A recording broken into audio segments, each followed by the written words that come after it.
Good evening, hello, welcome to new blog. সবাই কেমন আছেন? কি অবস্থা সবার? এই যে আজকে আসলে একটা আনন্দঘন মুহূর্ত, একটা হাসির একটা ভিডিও নিয়ে আপনাদের সামনে চলে আসলাম। এই যে দেখতেই পাচ্ছেন, এটা বুঝতেই পারছেন, এটা হচ্ছে আমাদের স্কুল। স্কুলের সব টিচাররা এখন দৌড় প্রতিযোগিতায় অংশগ্রহণ করবে এবং কতটা যে হাসির, কতটা যে আনন্দের, সেটা আসলে আমরা যারা ছিলাম তারাই আসলে বুঝতে পেরেছি। সকল টিচাররা মানে পুরুষ শিক্ষকরা ওনারা আসলে দৌড় প্রতিযোগিতা নিয়ে ব্যস্ত, যেহেতু আমাদের স্কুলে আসলে ক্রীড়া প্রতিযোগিতা অনুষ্ঠানের আসলে অনুশীলন পর্ব চলছে। আসলে 29 তারিখে আমাদের হচ্ছে ফাইনাল অনুষ্ঠান। তাই স্যাররা আসলে যখন একটু ক্লান্ত হয়ে যান, যখন মনে হয় যে একটু রেস্টের দরকার ছাত্রছাত্রীদের প্র্যাকটিস করাতে করাতে, তখনই মনে হচ্ছে যে আসলে একটু এনজয় দেওয়া হোক, একটু স্যাররা একটু রিল্যাক্স করুক।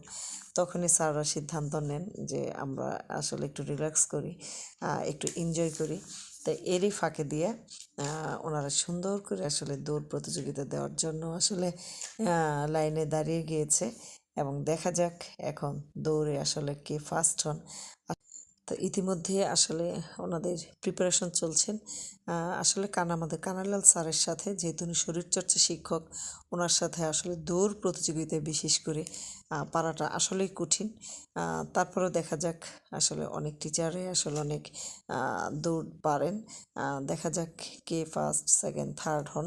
আমরা আসলে সে আশায় আছি। আসলে আমাদের এখনও আরও 2-3জন টিচার আসেনি, ওনাদের জন্য আসলে অপেক্ষা চলছে।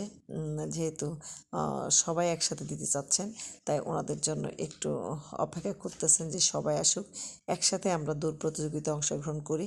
আসলে এটা যে কী মজা, বিশেষ করে স্টুডেন্ট যারা আছে তারা যে কতটা আনন্দ পাচ্ছে, এনজয় করতেছে যে স্যাররা আসলে দৌড় দিচ্ছেন। এটা আসলে আমরাও যখন স্টুডেন্ট ছিলাম, আমাদের স্যাররা যখন কোনো খেলা অংশগ্রহণ করতেন, আসলে আমরা এতই খুশি হতাম, এতই আনন্দ করতাম। এই যে আমাদের হালিম স্যার অলরেডি চলে এসছেন দৌড় প্রতিযোগিতায় অংশগ্রহণ করার জন্য। আমাদের আরেকজন স্যার আছেন, ওনার জন্য সম্ভবত একটু দাঁড়িয়ে আছেন। না, উনি বোধহয় এসছেন। তো এই যে ওনারা এখনই আসলে দৌড় প্রতিযোগিতা শুরু হবে। আসলে আমার এই যে অলরেডি শুরু হয়েছে, আপনারা দেখতেই পাচ্ছেন। একদম কানাইলাল সবার আগে একবার যেতে হবে এবং একবার দৌড় দিয়ে আসতে হবে। এই যে কানাইলালের অবস্থা দেখেন, আসলে ওনার সাথে পারাটা কঠিন। ধন্যবাদ সবাইকে, আজকে এই পর্যন্তই। আল্লাহ হাফিজ।